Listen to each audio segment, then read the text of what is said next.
Warahmatullahi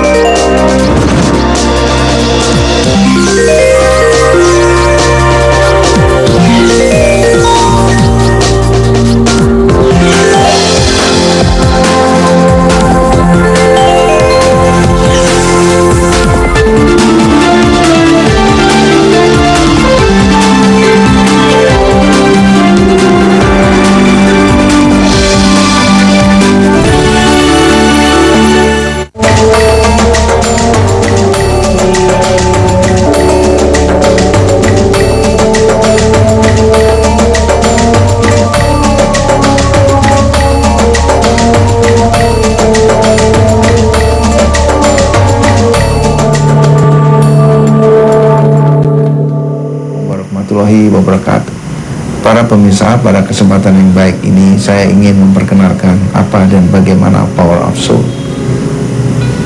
Para pemirsa Jak TV yang berbahagia, Power of Soul di dalam peranannya untuk pengobatan, salah satu pengobatan alternatif, kami tidak menggunakan obat, tidak menggunakan jamu, tidak menggunakan pijat-pijat, tidak menggunakan jarum suntik, tidak juga menggunakan ayat-ayat atau tulisan-tulisan dari agama-agama tertentu, dan tidak menggunakan bantuan jin. Sehingga metode pengobatan Power of Soul ini aman dan tidak mengandung unsur musyrik. Sesuai dengan namanya yaitu Power of Soul, maka metode pengobatan Power of Soul ini banyak menggunakan kekuatan kolbu atau yang kita kenal dengan soul tadi. Karena itu di dalam proses pengobatannya, seorang penterapi Power of Soul, dia harus terus menjaga hatinya, menjaga kolbunya dari kotoran-kotoran hati seperti iri, dengki, buruk sangka, sombong, cemburu, dan sebagainya. Nah, dengan dia terus menjaga hatinya dari kotoran-kotoran hati tadi, maka seorang penterapi Power of Soul tanpa dia sadari, hatinya akan memancarkan sinar-sinar basmalah. Hatinya akan memancarkan sinar-sinar kasih sayang. Nah, sinar-sinar basmalah atau sinar-sinar kasih sayang itulah yang disalurkan ke tubuh para pasiennya. Syukur alhamdulillah sampai dengan hari ini sudah lebih dari 40.000 pasien yang telah merasakan manfaat dari teknik pengobatan Power of Soul ini. Dari 40.000 pasien tadi, setelah kita adakan pertanyaan, ternyata selain daripada kesembuhan yang didapat, mereka juga merasakan dampak-dampak lain dari proses terapi Power of Soul ini, yaitu hatinya menjadi lebih tenang. Karena itu, saya pikir tidak ada salahnya apabila para pemirsa untuk mencoba salah satu alternatif daripada pengobatan yang ada di muka bumi ini, yaitu Power of Soul. Dan kalau memang ada waktu, silakan membaca bukunya yang sudah beredar di seluruh Indonesia. Terima kasih para pemirsa. Wassalamualaikum warahmatullahi wabarakatuh. Saya awalnya ada sakit mah, tapi makin hari makin lama tuh kok makin parah gitu. Sekarang nggak menjelang makan aja, bisa setelah waktu kapan aja bisa nongol gitu, bisa muncul gitu. Nah itu parahnya kalau udah sakit gitu kan dia nekan ya ke atas, nanti udah nekan ke atas kan nekan ke dada ini kayak sesek gitu. Nah sebentar bawahnya udah macam-macam tuh, jangan wah jantung, jangan ini gitu. Jadi waktu itu udah kemana-mana saya, udah ke dokter, treadmill untuk cek jantung, alhamdulillah nggak apa-apa. Lalu endoskopi 2 kali bahkan saya endoskopi gitu. Nah seketika istri saya bilang, kamu lihat deh hari Sabtu Minggu tuh suka ada Ustadz Sony. Saya kan paling males lihat gitu-gituan kan, paling ngeliat tapi terus saya lihat aja gitu, lihat nonton sekali 2 kali, terus saya lihat kayaknya menarik nih saya bilang gitu. Karena gini, saya udah terlalu banyak makan obat. Saya balik ke dokter, obat. Ini obat. Tas saya ke kantor itu Pak, kalau dibuka sebagian bahan kantor, sebagian obat. Saya nggak mau lagi tergantung dengan obat gitu. Saya pertama kali datang tuh dibilang terapi 5 kali. Terapi pertama alhamdulillah itu mungkin 90% udah hilang mas saya. Karena saya tahunya gini Mas, pada waktu saya naik mobil macet, kan udah jam makan siang tuh, jam 1, setengah 2. Saya langsung, saya kok tangan aja ya gitu. Rasanya badan saya kok nggak pusing ya. Nah itu, saya tanya di situ. Ya Allah subhanallah gitu. Maksudnya ya Allah bikin jalan saya, tetap yang menyembuhkan Allah ya, melalui Pak Sony. Assalamualaikum warahmatullahi wabarakatuh, pemirsa Jak TV, selamat malam. Senang sekali rasa saya malam hari ini bisa kembali menjumpai Anda dalam program Terapi Kolbu The Power of Soul, tentu saja bersama Ustaz Soni Sutrisna. Dan malam hari ini kita memiliki pembahasan yang luar biasa menarik mengenai setan. Kira-kira apakah hubungan dengan tema kita malam hari ini mengenai kesehatan-kesehatan atau permasalahan-permasalahan kesehatan yang mungkin tengah Anda alami?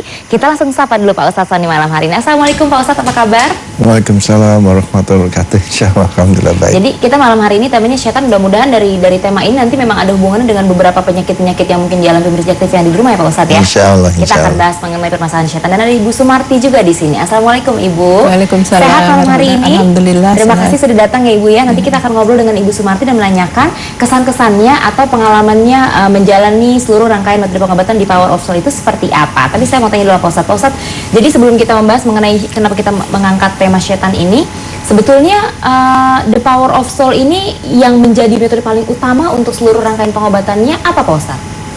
Iya, terima kasih Mbak Intan.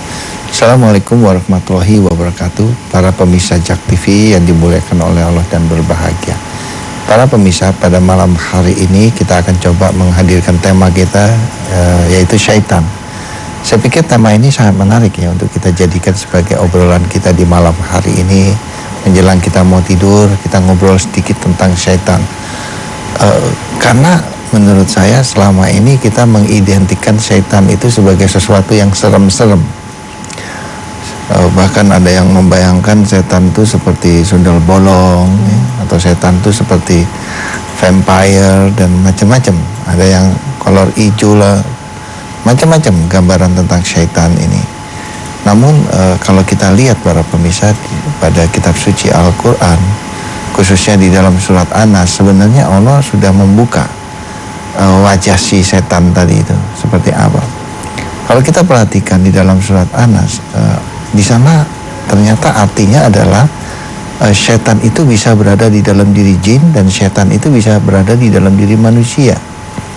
Nah, kalau kita melihat selama ini di mall gitu ya, kita belum pernah menemukan ada manusia jalan karena kemasukan setan di dalam dirinya, terus kemudian punggungnya bolong gitu. Atau mungkin dia bisa berjalan seperti Ku Klux gitu ya, seperti apa yang setan gaya Korea gitu ya, tung tung tung tung begitu, atau apa yang keluar taring seperti Dracula. Jadi saya pikir bayangan-bayangan setan seperti itu adalah fenomena dunia perfilman saja, tapi tidak meletakkan dasar sebenarnya setan ini seperti apa.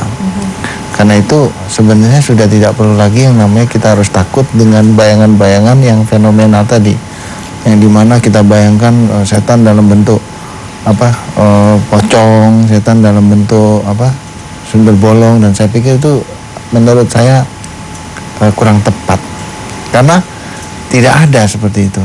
Yang ada adalah setan itu dia bisa masuk di dalam diri jin dan dia bisa masuk di dalam diri manusia. Dan dia akan masuk dalam bentuk kotoran-kotoran hati para pemirsa. Oh, bahkan ke dalam diri jin setan ini juga bisa masuk Pak Ustadz? Bisa, ya. Jadi setan itu bisa juga masuk di dalam diri jin dan setan juga bisa masuk di dalam diri manusia. Makanya kalau kita buka di dalam surat An-Nas itu, di mana di sana diartikan bahwa ya Allah lindungilah aku dari setan-setan yang ada di dalam diri jin dan setan-setan yang ada di dalam diri manusia. Jadi artinya setan itu dia bisa masuk ke dalam diri jin dan bisa juga masuk ke dalam diri manusia. Nah, dia akan masuk di dalam diri jin maupun di dalam diri manusia itu dalam bentuk kotoran-kotoran hati para pemirsa. Mari sama-sama kita amati. Manusia karena kemasukan setan, katakanlah setan cemburu di dalam dirinya, dia bisa jadi seorang pembunuh. Nah, kalau dia sudah membunuh orang, terjerumuslah dia masuk di dalam neraka jahanam. Di dunia pun dia dipenjara, di akhirat apalagi. Atau misalkan karena kedengkian, setan masuk di dalam diri manusia dalam bentuk dengki. Karena kedengkian seseorang bisa bunuh-bunuhan. Nah, misalkan setan masuk dalam diri manusia dalam bentuk buruk sangka. Karena buruk sangka manusia juga bisa bunuh-bunuhan, padahal belum tentu dia datang dengan tujuan jahat. Tapi kita karena buruk sangka, kita anggap dia adalah lawan yang harus kita binasakan. Nah, disitulah setan berperan masuk di dalam diri manusia maupun jin dalam bentuk kotoran-kotoran hati. Sampai contoh lagi, setan masuk di dalam diri manusia dalam bentuk serakah misalnya. Ada seorang manusia, dia sudah cukup sukses, tinggal menikmati usia tua pensiun. Tapi karena kemasukan setan dalam bentuk serakah, coba lihat apa yang terjadi. dia harus berurusan dengan KPK misalnya, dia harus berurusan dengan penjara, padahal di usia tuanya seharusnya dia sudah bisa menikmati kesuksesannya. Nah, di sini kita harus mengenali setan itu sebenarnya seperti apa. Karena itu pada malam hari ini kita akan coba mengangkat tema kita, yaitu setan, para pemirsa. Mudah-mudahan tema ini akan sangat menarik dan akan kita bahas lebih tuntas lagi pada penjelasan-penjelasan berikut ini. Baik, nah kira-kira seperti apakah setan mengambil peranan dalam kehidupan umat manusia? Nanti kita akan tanyakan oleh Pak Ustadz di segmen kedua. Tetap bersama kami di Terapi Kolbu, The Power of Soul.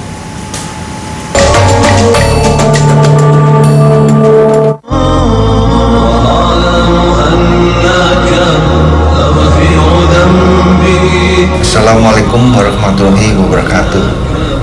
Para pemirsa televisi yang dimuliakan oleh Allah dan berbahagia, terapi kolbu ditemukan kurang lebih sekitar 12 tahun yang lalu, kebetulan oleh diri saya sendiri atas izin Allah. Inti daripada kekuatan terapi kolbu semuanya berawal dari kekuatan basmalah atau kekuatan kasih sayang. Pengobatan alternatif terapi kolbu ini tidak mengandung risiko, sehingga alternatif daripada pengobatan ini boleh dikata aman dan tidak mengandung unsur musik. Mudah-mudahan apabila ada di antara para pemirsa yang saat ini sedang menderita sakit seperti tadi, boleh mencoba terapi kolbu sebagai salah satu alternatif pengobatan. Selamat mencoba dan salam. Wah, kakak cantik sekali. Kan aku pakai cefu. Cefu, pilihan yang terbaik.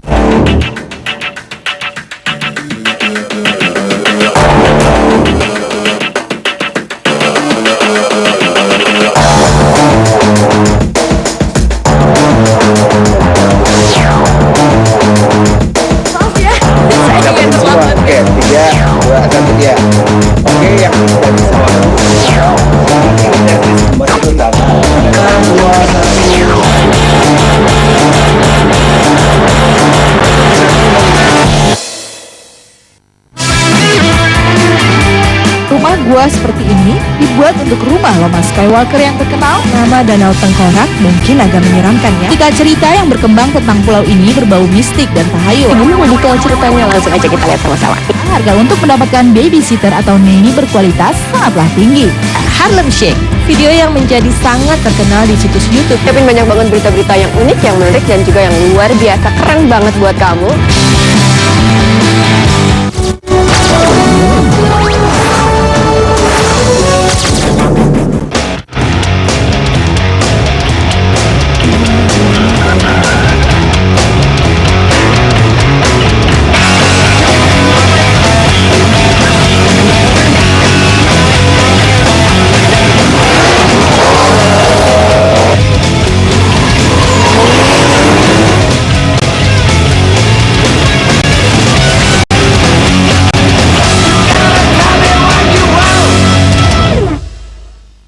Habisin dulu makanannya, terus kita nonton TV-nya.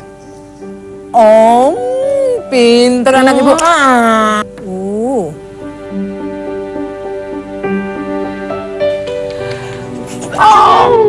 nenek TV. Ada apa aja? Dua. TV bisa menjadi sahabat yang baik jika kita bisa memanfaatkannya. Pilihlah program yang sesuai.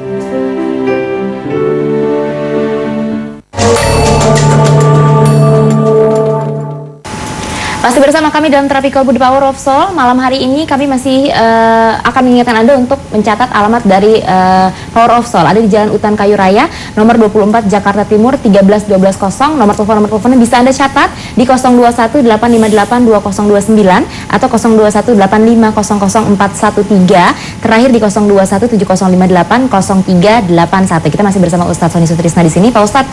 Jadi kita harus memahami betul bentuk-bentuk setan yang hadir di dalam kehidupan kita itu seperti apa ya Pak Ustadz? Artinya bukan seperti yang kita kenal seperti yang Pak Ustadz, kita taunya ada kuntilanak, ada pocong kalau di Indonesia, ada sundul bolong, ada yang seperti itu.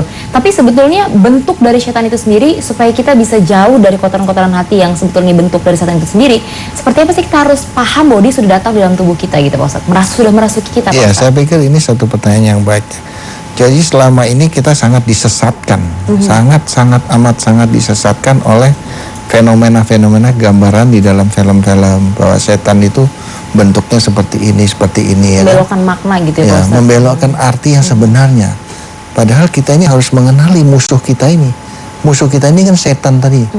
Nah, tapi karena ada gambaran-gambaran setan ini bentuknya begini, akhirnya kita tidak bisa mengenali musuh si setan sebenarnya ini. Yang kita kenali justru malah gambaran yang salah. Yaitu gambaran yang salah, setan itu nanti muncul dalam bentuk gundurwo. Setan muncul dalam bentuk kolor hijau, dalam bentuk pocong, dalam bentuk kuntilanak, dalam bentuk Dracula. Macam-macam itu gambaran-gambaran fenomena-fenomena tentang setan tadi. Jadi menurut saya itu kurang tepat ya. Kenapa? Karena akhirnya kita tidak bisa mengenali setan yang sebenarnya. Nah, setan yang sebenarnya ini sebenarnya kalau kita lihat di dalam surat An-Nas, Mbak Intan, itu di sana jelas sekali Allah mengatakan bahwa setan itu bisa berada di dalam diri jin dan bisa berada di dalam diri manusia loh. Nah, kalau kita sudah bisa mengenali setan dalam arti yang sebenarnya tadi, maka mari sama-sama kita amati. Kita pernah melihat atau mendengar ada seseorang diberitakan di televisi menjadi seorang mutilasi. Orang dibunuh sama dia, dipotong-potong. Itu perbuatan setan itu. Tapi yang melakukan kan manusia. Jadi pada saat itu manusia itu kemasukan setan. Mungkin setan dengki dalam dirinya. Jadi karena kedengkiannya dia bunuh orang, dia potong-potong. Itu karena kedengkian. Nah, karena itu saya katakan bahwa setan itu dia bisa masuk dalam diri manusia dalam bentuk karakter tadi, yaitu dengki tadi. Atau juga misalkan seseorang karena tadi pagi saya baca di salah satu media di koran, seorang mantan suami menyiram istrinya dengan minyak tanah, lantas dibakar istrinya, mantan istrinya dibakar. Itu kan satu perbuatan yang keji sekali. Dan kenapa kok manusia bisa melakukan suatu perbuatan keji seperti itu? Mungkin ada setan cemburu masuk di dalam dirinya. Dia masuk di dalam dirinya dalam bentuk setan cemburu. Setan buruk sangka. Jadi dia berburuk sangka bahwa istrinya nih nanti dia begini, istrinya begini. Jadi masuk. Sehingga dia merubah dirinya menjadi setan yang keji itu. Dia bakar orang. Coba bayangkan itu bagaimana perasaan orang tua si istrinya. Bagaimana perasaan anak-anaknya melihat ibunya dibakar seperti itu. Itu kan tidak dilihat lagi oleh si pembakar itu. Kenapa? Karena pada saat itu setan itu udah menguasai dirinya. Nah, inilah makanya pada malam hari ini tema ini sengaja saya angkat supaya kita jangan terkecoh. Kita harus kenal musuh kita ini setan. Setan itu seperti apa? Jadi selama ini kita nganggap setan itu adalah sesuatu yang tidak bisa masuk di dalam diri kita. Yang selalu berhadapan dengan kita, dia dalam bentuk pocong, dia dalam bentuk. Kita taunya kalau masuk tubuh kita itu namanya kesurupan, Ustadz ya. Iya.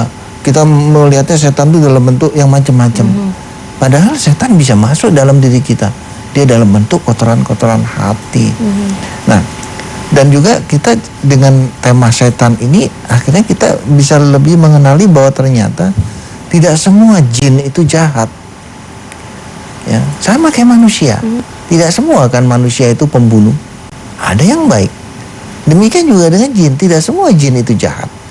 Dia bisa jahat kalau dia kemasukan setan. Sama kayak manusia. Ada juga jin yang baik. Makanya Rasulullah tuh kalau sholat banyak jamaahnya dari kaum jin. Ya, karena memang tidak semua. Nah, inilah makanya pada malam hari ini kita coba mengangkat tema kita yaitu syaitan tadi. Mudah-mudahan tema ini sangat menarik untuk kita jadikan sebagai suatu perenungan. Supaya lebih ke depan ini kita lebih mengenali kita ini sudah kemasukan setan atau belum. Nah, tanda-tandanya gampang saja. Ada nggak perasaan iri di dalam diri kita? Ada nggak perasaan dengki di dalam diri kita? Ada nggak perasaan buruk sangka di dalam diri kita? Ada nggak perasaan sombong di dalam diri kita? Ada nggak perasaan cemburu di dalam diri kita? Dan yang lebih berbahaya lagi, Mbak Intan dan juga para pemirsa di rumah, setan yang sangat berbahaya lagi adalah dia masuk dalam bentuk serakah. Setan dalam bentuk serakah ini luar biasa sekali. Ya, kalau kita lihat bagaimana hebatnya Nabi Adam alaihissalam dengan Siti Hawa, itu karena dihajar oleh setan dalam bentuk serakah, keluar dia dari surga, dimakan itu buah kuldi.